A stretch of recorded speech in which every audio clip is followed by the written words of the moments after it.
welcome to the sixth episode of the Employee to Boss podcast. Today's episode is about finances. And I know, because I have done this for years myself, that I've created a lot of financial goals around the first of the year, almost like New Year's resolutions. And before this year, I was really just going on a whim of what I was seeing maybe on the internet or maybe on Pinterest or from friends, whatever it may have been, for financial advice. But in 2021, I decided it was time to take control of my finances and hire a money coach. When I was looking for a money coach, I probably messaged, not even joking, probably like 20 different coaches on Instagram, trying to find the perfect one for me. And that is where I met Sophia White, the owner of the Balanced Budget LLC. Sophia, not to be dramatic, but Sophia has honestly changed my entire financial life. When I went to her, I really wasn't sure of what I was looking for. I just knew my personal finances were not in check. I wasn't really investing. I didn't have a big financial plan. So that is what I wanted to accomplish with working with her. But I have learned so much more by working with her than just my personal finances. I set up my LLC. I have a retirement plan now. I have my business finances under control. I have my personal finances under control. I cannot speak highly enough about Sophia because she's amazing. So Sophia is the founder of the Balanced Budget LLC. She is a mom of two and works her 9 to 5 and then does her side hustle after hours. And so the reason I wanted her on the show today, other than her absolutely changing my life, is because a lot of us want to make that jump to entrepreneurship, but we might not have the finances or the savings to actually do so. So that keeps us tied to our 9 to 5 and takes us away from the business of our dreams. Sophia has her 9 to 5, but also has the business of her dreams. We talk about how her 5-year plan is to go all in on her side hustle and make it her full-time business. So I am so excited that this is the first episode of the new year, because if you want to figure out how you can save to actually start your business or go full-time in your business, if you are in debt and your New Year's resolution is to get out of debt, this is the perfect episode. We also go into business finances like saving for taxes and all of those crazy things that us as entrepreneurs have to figure out ourselves. I worked with Sophia through her 8-week program. So let's get right into this incredible episode with Sophia White, the founder of the Balanced Budget LLC. Welcome to the podcast, Sophia. You are just amazing. You helped me figure out my finances, which is something I literally never thought was going to happen, especially as an entrepreneur, because I never figure out my personal finances. Nevertheless, like setting up an LLC and all this crazy stuff I didn't even know I needed, but you were the one that helped me through all of that. So I am literally so excited to have you on the show today. Thanks, Haley. I'm so excited to talk to you and talk to your audience. Awesome. So, you work for a company and then you also take on clients as a side hustle, but looking at your Instagram, doesn't look like a side hustle, right? That's right. One thing that a lot of people want for themselves. I have clients who work for companies and then what I help them with is actually their side hustle. And it's always surprising to me to find out what they're always doing. So how do you make that perception that this is your main job? I think it's important to show both sides. I don't want to give the illusion that I am a full-time entrepreneur, because I'm not, but I think it's important that people know that I'm still all in my business, and still I determine my own success. And so I can still be passionate and successful in my business, even though it's not my full-time job. Yeah, definitely. How do you manage both of those? Because I know it's not ideal to fully jump into a side hustle without being able to make the income. But to make the income, you have to put in quite a lot of work to get there. So how do you manage both of those? And you also have a family, you have kids, a husband. like a whole life. I do. I have two little boys. They're 2 and 3. I work my 9 to 5, and then I do, my side hustle, my business. It's mostly about time management. I set certain times that I'm working in my business. I set certain times that I'm focused solely on family. There's a lot of times that those blend for me. That's okay for me as long as I have other boundaries. Um, but sometimes it's hard. But also I set goals for my business. I determine what that looks like, what I want my business to look like. I eventually would love to take my business full time, but I know that's not where I'm at. And that's more like I'm setting it up for like a 5-year goal rather than immediately. And so that feels more sustainable to me in my life. That's awesome. So how did you get into the whole finance space? I've always been like a numbers girl. I've been obsessed with numbers since I was really little. And so it just felt natural. So in college, I did some financial internships, and it set the path for me because I was really interested. I loved it. And it really got me invested in small businesses. And I've just been loving working with small businesses. And it's just fuels my passion. Two things with this is the first one I want to talk about is like how you decided to switch over to like an entrepreneurial mindset after working your 9 to 5. I'm sure like that transition is a little something to get used to, right? Oh, absolutely. I've always wanted to have my own business. I've always wanted to be an entrepreneur.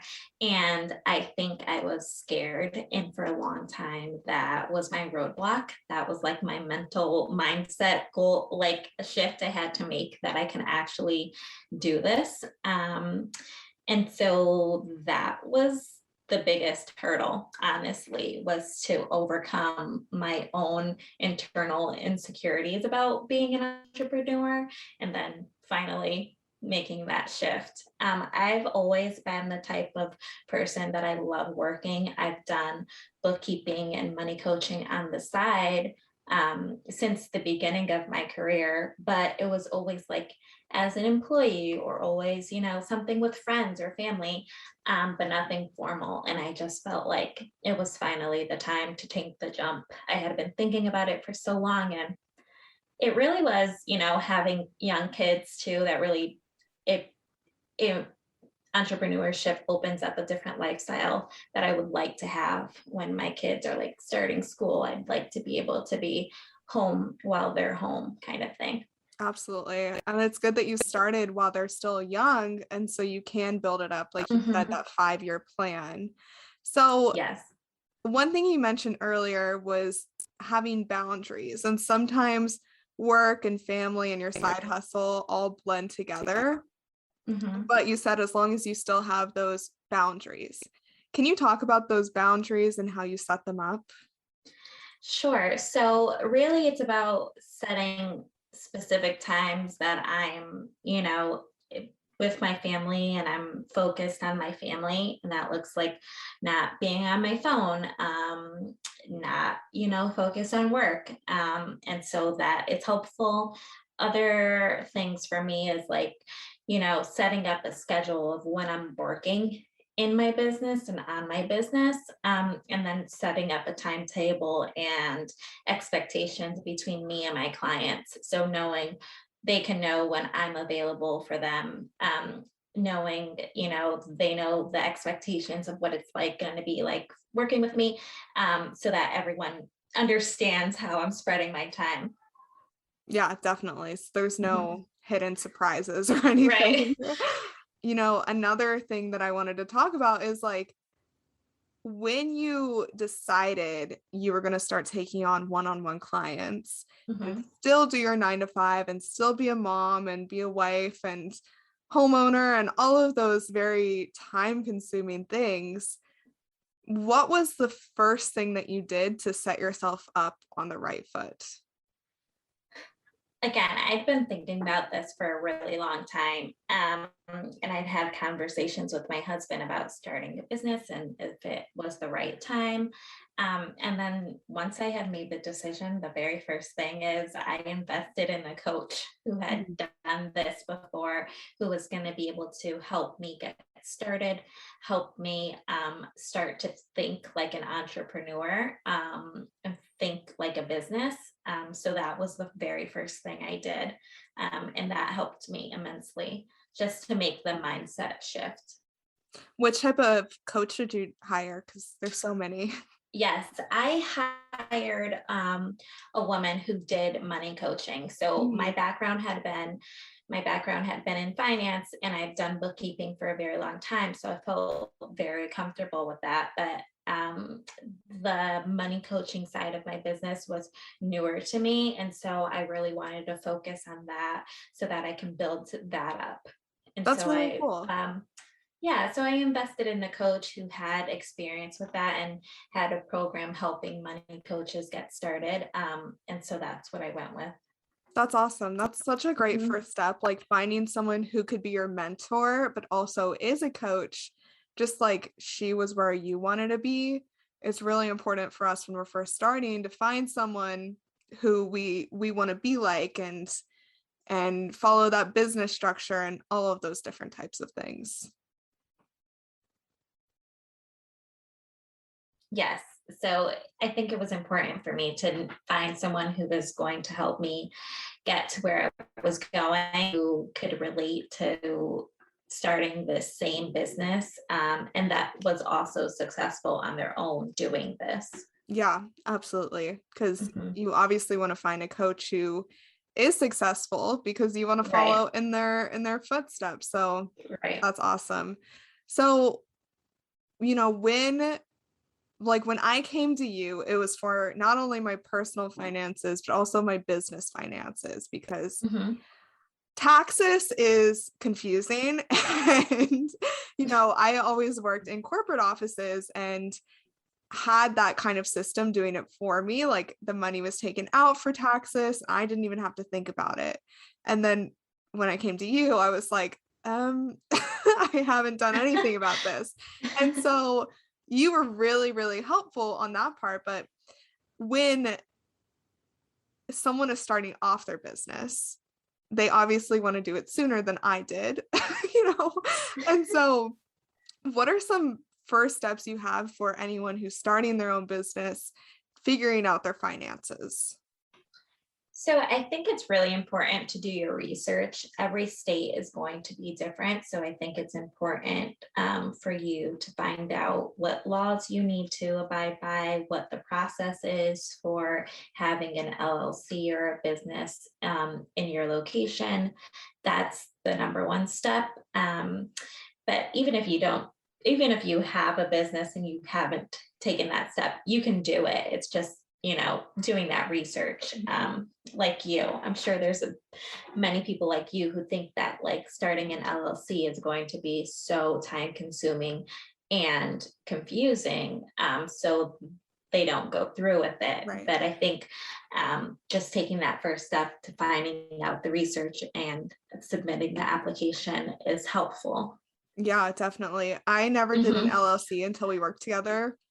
And I already told you the story, but I literally think it's so funny. I was looking it up online and it's not cheap to do your LLC, Right. right? Like it costs. And I saw that if you mail it in, it was like $40 cheaper, $20 cheaper or something.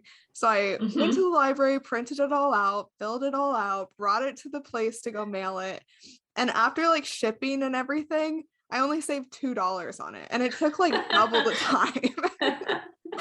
I was like, Well, why now did I you've do this? learned your lesson. Absolutely, yeah. But one of the big questions I had that we talked about was like, why does someone need an LLC, especially when you are like a sole proprietor or it's just you, right? Why would Mhm. you, what are the benefits of having an LLC? Well, there's two main benefits. One is tax advantages for a business rather than being individually. So as a business, you get a lot more write-offs, so that you can, pay less in taxes. And the second is for liability. So if you were ever to be sued, if your company was ever to be sued, they could not go after your personal assets. And so that's really important, especially for riskier businesses, or, businesses and industries where lawsuits are common. You want to protect your assets, especially if if you have your assets by yourself, or with, you're married and you have it with the significant other, you wouldn't want to subject them to lawsuits from your business. And so those are the two main reasons. And I think there is something that legitimizes your business by having an LLC. Not saying that, you have to, but I think there's something, like, even internally, that's saying, like, look, I am a legit business. I have this. And you can't take that away from me. Yeah, I loved that feeling when they finally sent it to me after double the time, because I was stupid and mailed it. But I love that feeling. And then just like having it. And it's really funny. One thing I wasn't expecting is when you have your LLC, obviously it's public. And the amount of mail I got of people trying to sell me things was just so funny. But I just loved seeing like it addressed to espresso podcast production. I just felt like it was like, I know they're trying to sell me something, but it's a legitimate business. Like you were just saying, like it's a real thing. Like people know about espresso podcast production. Not that they didn't before, but it was more online. And then when I see it in my mailbox, it's just like physical, right? Mm-hmm. That's awesome. Yes. I had that same feeling when I filed my LLC. Like I had that same feeling, like, oh my God, this is real. Yeah, just like so surreal. Mm-hmm. So like we've talked about, you have kids, you have a husband, and that's a lot of work, right? It's not like... Yes, definitely. It's a lot of work. You talked about your boundaries and balancing it, but when we're starting off, we love support from others. And so how did your family support you through the process? And, how were you able to explain to them, like, oh, even though I'm off work and I'm home, I still have Zoom meetings. I still have things to post. I have to get my Instagram ready, my coaching strategies in check. Like, how did you find support, but then also have that respect? I don't know if respect is the right word, but. No, I totally get what you mean. My husband, of course, is a great support system. And he's always encourages me to go after what I want, and he encourages me in my business. So he's very, like, I lean on him for everything. But sometimes especially in the beginning, it's hard for other people who aren't in the online space to understand what it is like to be an online business. So even though I'm not at my 9 to 5, I still have calls with my clients. I still have work I need to do. And so sometimes I do have to say no to some things, if it's within the time period that I've set for my business. And so sometimes that might be hard for others to understand.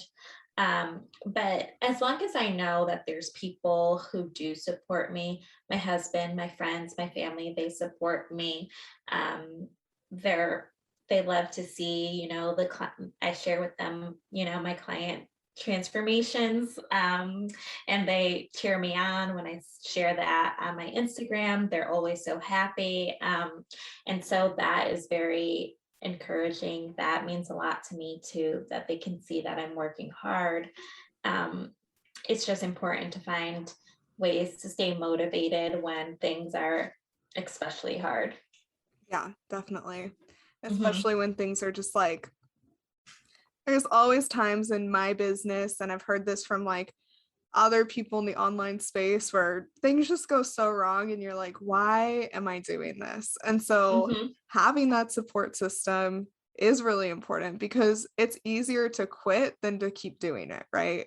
Oh, absolutely. It's easier to just be like, I already have my 9 to 5. Like, I don't need a side hustle. I don't need side income. But then having that support system to remind you of your long-term goals is really very powerful. Mm-hmm. I think that's important. That's something I work on with my clients as well, setting goals. And that is like really helps me and my clients stay with it when it's hard. Like if I have a money coaching client and they have 6 figures of debt. And so that debt transformation, that financial journey is going to take a long time. It's so important to set goals and milestones that we focus on to keep us going. And so that's something I do with myself as well. Remind myself why I'm doing this, why I have this business, what goals I'm setting for myself, and why it's important. And that just continues to keep me going. Absolutely. And to keep talking about debt, it's common. Like everyone knows this. Like Very debt common. is common, but when you have debt, it feels very isolating and like you don't want to spend money or do anything. And especially even if you want to start your business, that would be something that would absolutely hold you back. Like tie you down to your 9 to 5 and just keep you there. And so if someone is listening and they do have debt, but they really, really want to start either a side hustle or go to work part-time and do their business part-time, like I know it's a lot of mindset, but what advice would you have for them? My number one advice would be do the numbers, crunch the numbers. What would that transformation look like in terms of your finances? Where can you cut back on some of your expenses to save up some money, like you would save for any other thing? Where can you save for your business? Where can you save for if you wanted to go part-time? Also, like what would that look like to you? Would you need to save 6 months of expenses? What would you need to make in terms of your own clients? What kind of income would you need to bring in from your business in order to cover that? So I would say crunch the numbers, do all the scenarios, figure out a financial plan that feels comfortable for you and start working towards it. And then, try little by little, you'll get closer. I always think, the more information you have, the better decision you can make. And so don't be afraid to ask others for help figuring out something, taking on, maybe a part-time job you don't love, but knowing that it's temporary so that you can get some extra income to help you during this transition period. I would just say, do all the research, think of all of the options, and then decide.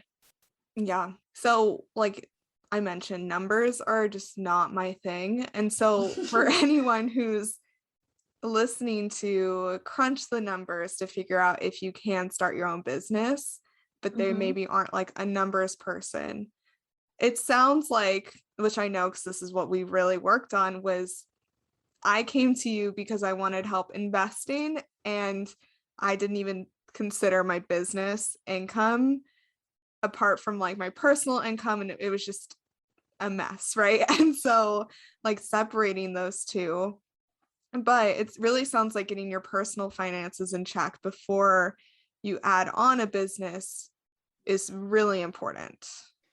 I think it is really important because if you are in a stressful financial situation, that is going to bleed into your business. And you don't want to start being an entrepreneur because you're desperate financially. You want to really set yourself up for success.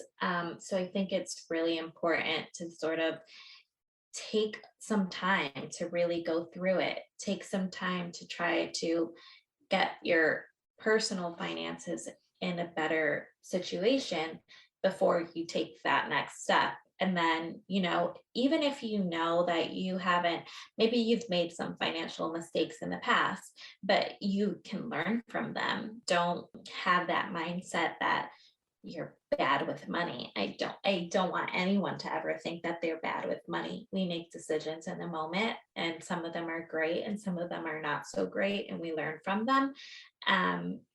But you can always do it. You just got to be prepared. Yeah, getting my personal finances in check and figuring out my net worth was one of like the most exciting things that we did. And I mean, there were It's so many amazing. exciting things, but like the whole like seeing like your assets and everything laid out in front of you. Another thing we looked at was a retirement calculator, because Mhm. I want to retire early. So seeing like what that takes and what my income needs to be is put on a whole new set of goals for myself. And so it was just like a lot of growth that we went through. And it was only 8 weeks, but there was so Yes. much growth in those 8 weeks. You had a great transformation. You were amazing.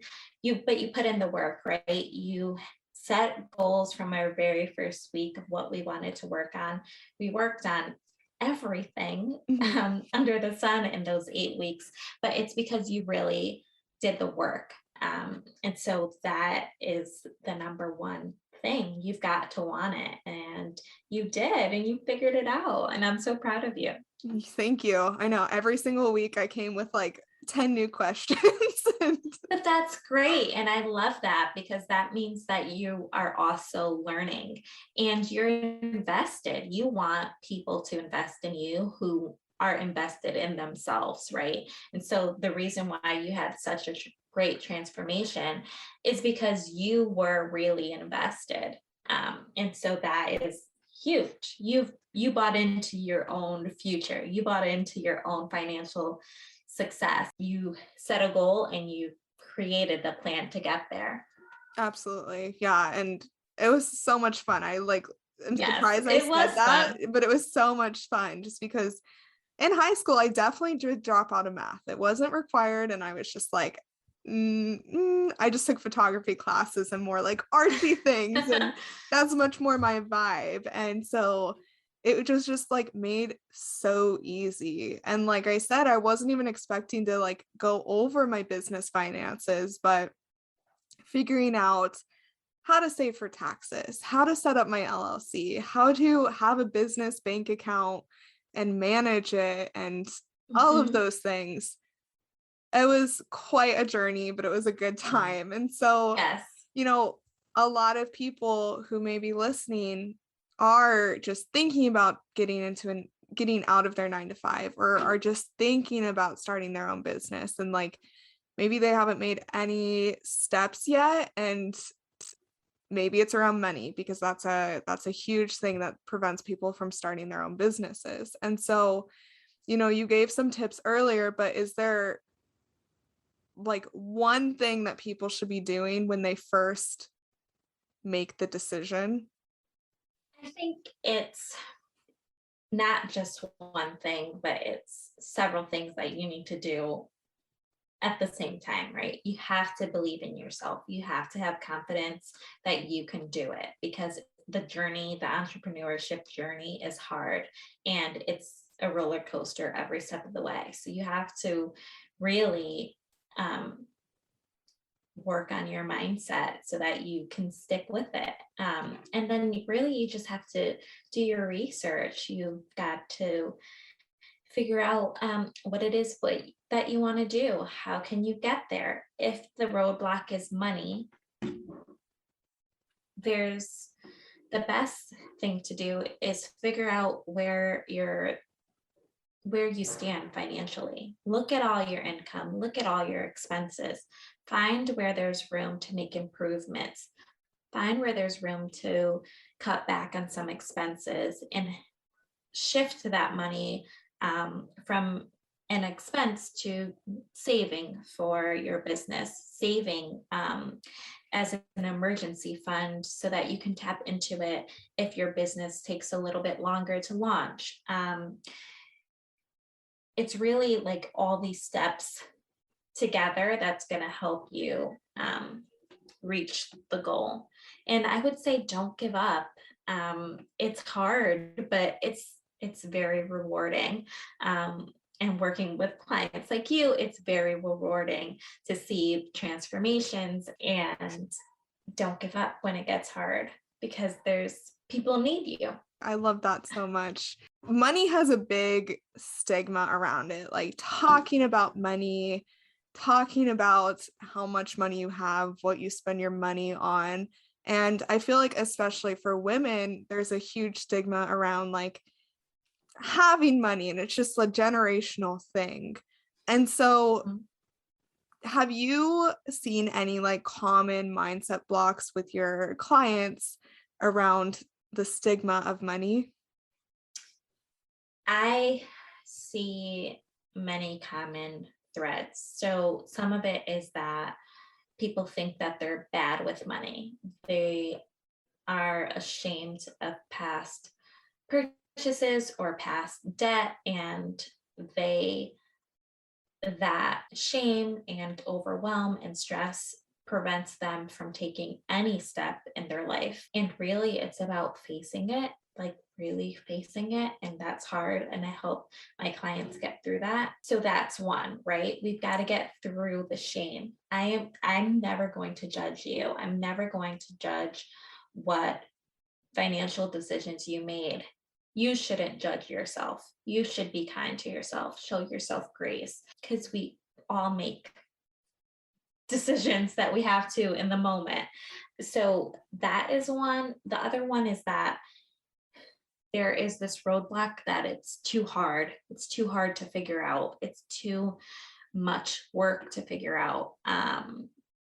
And I think that comes from just maybe being scared to face the reality of your financial situation. And I try to make it easy for my clients to understand their financial positions. It's certainly a journey, like we talked about, to figure out where they stand financially, but really getting all of the information. I truly believe that having the information allows you to make better decisions in the future. And also, it's empowering. I want my clients to feel confident in making future financial decisions. Having all the information empowers you to be confident in making a decision about your life, or leaving your job, or starting a family, or starting a business, if you know where you stand. And so it lets go of that financial stress, and it really allows you to take the next step in your life. And so that is a big thing that we work on. Yeah. And then also with the stigma, I mean, your whole business is posting about money, money wins. And Mhm. I know there can be a lot of negative feedback just about talking about money. So, Yes. how are some ways that you kind of overcome not the like the haters, but like the people who are like, oh, like people don't talk about that. We don't talk about that. Yes. I love to talk about money. Growing up, I never did. I thought you could never talk about money. Started my career thinking you can't talk about money, you can't ask for more money. And then I quickly learned, like, this is wrong. I started with friends and family, having more open conversations about money and how much money we're making, and our bills and student loans and that kind of thing. And then you realize that really everyone is going through the same sort of thing. Everyone's trying to figure it out themselves, and they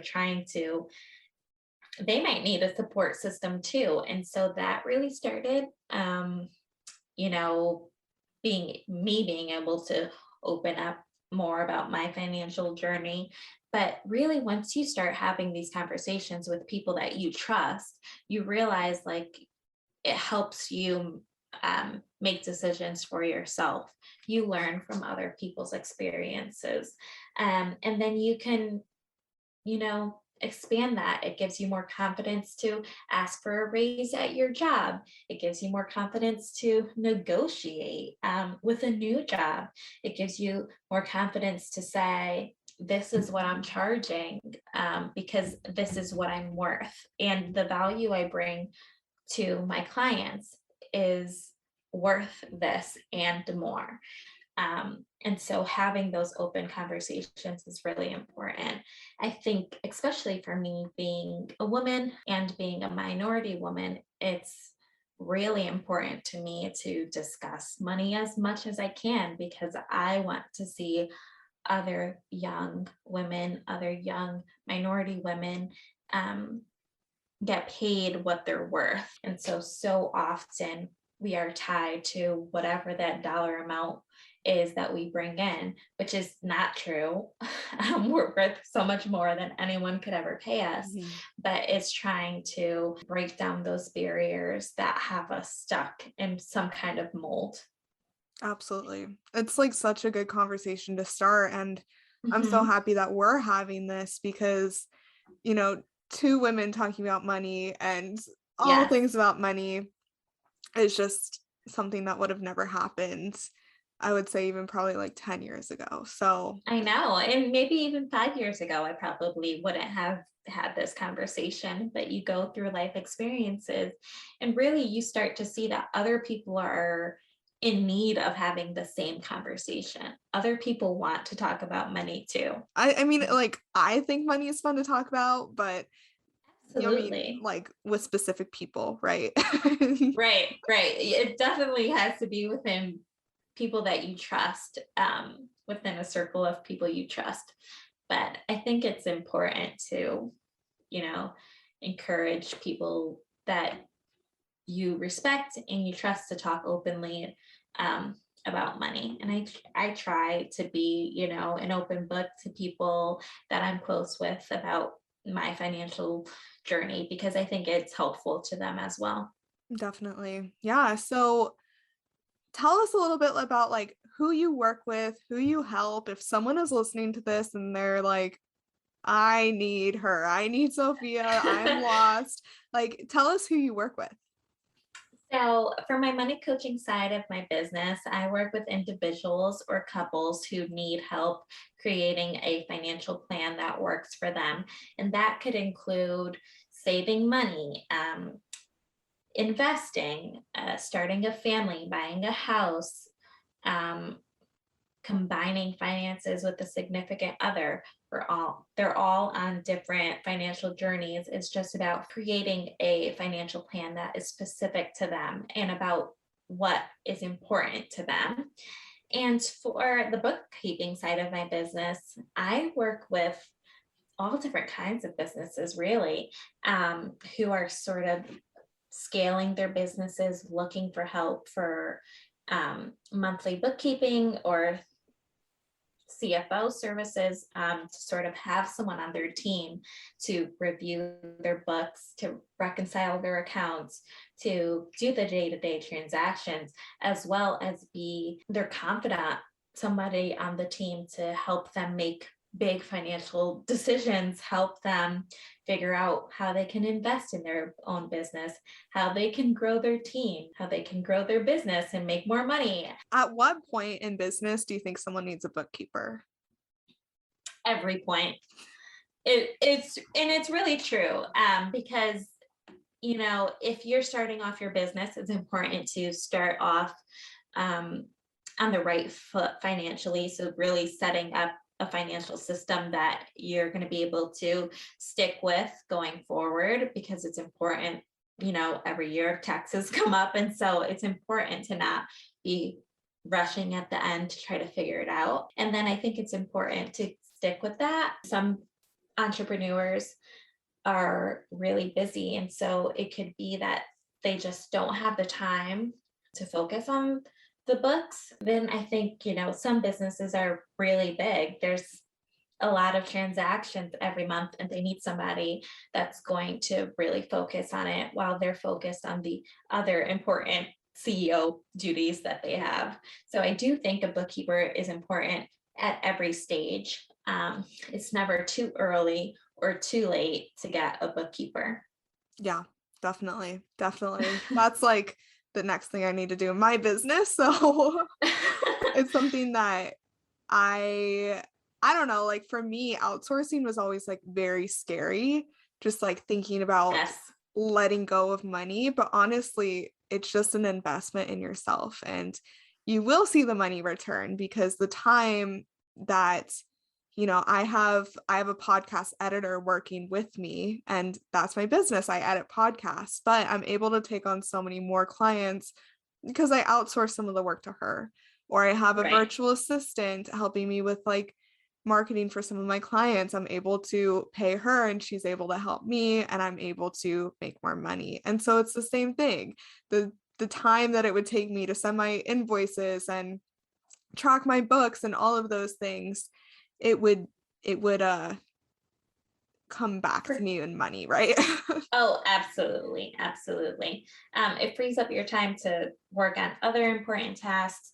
And also it's, you still get your eye on the books. You get confident knowing that someone, a professional, is looking at your books and tracking everything correctly, but you have also the confidence in knowing that there's somebody there reviewing things with you every month or every quarter. You still have full control of your money. So, it's never out of your hands. And again, you can make more empowered decisions knowing exactly where you stand. Yeah, I know a big fear for people is like breaking the law without even knowing it. And yes, that's just one thing that if that's a big concern of yours as a listener, like having a bookkeeper would really take that concern away, right? Yes. Awesome. So is there anything else that you wanted to talk about today, maybe that I didn't bring up already? I think we covered a lot. I would just say to anyone listening, if you think that you need to get your finances in order, it's never too late. It's always the right time to take a deep dive into your personal or your business finances. And it's always the right time to figure out improvements. Yeah, definitely. I always thought that I could figure it out myself, but honestly, really just like investing in a money coach or a personal finance coach, just like yourself, was the difference between me never investing and following in like generational footsteps of working until I'm 70 years old and never like really being able to retire like I wish. Mm-hmm. And just like getting my finances set up now. I'm 24, and I know to some people that might even be too late, to some financial advisors out there who are like, you need to start when you're 19. Well, not everyone is like that lucky, even if someone at my age. So like you said, it's never too late. It's never too late. And we created a plan for you. Absolutely. So where can people find you? You can find me on Instagram at the Balanced Budget LLC. Awesome. So that'll be in the show notes. And then I love to end every single episode with you giving some actionable tips to the listeners that they can either get their finances in check, or if they want to be just like you and have a strong side hustle. What are 3 tips you have for the listeners today? So really, to get your finances in order, you should really look at your income, look at your expenses, figuring out where your money is going. That's going to be the key to any financial success that you have. Figure out, if you don't know the difference between the money you're coming in and where your money is going, you need to figure that out. And that is going to be the sweet spot for determining how you can invest, save, and then, put some money into your own business. And then I would say set goals for yourself, set goals for your business, set goals for your side hustle, set goals for your personal life and your personal finances, and reflect on them often to keep you going on whichever journey that you're on. Awesome. I love those tips. Thank you so much for sharing those. Thank you. I highly recommend Sophia to literally anyone who talks about money. I'm like, I have the girl for you, because she changed my whole bank account. So it was such a pleasure working with you, and so the pleasure was mine fun interviewing you today. Thank you so much. Thank you so much. Thank you for listening to the Employee to Boss podcast. If you made it to the end of this episode, I hope that you implement the actionable steps from this week's experts so you can get started with your business today. Please rate, review, and subscribe to the Employee to Boss podcast on Apple Podcasts, Spotify, YouTube, or wherever you listen to your podcasts. It helps more than you could ever imagine. Remember, a little progress each day leads to big results. We come out with a new episode every Tuesday. To access our show notes, transcripts, and courses, please check out espressopodcastproduction.com.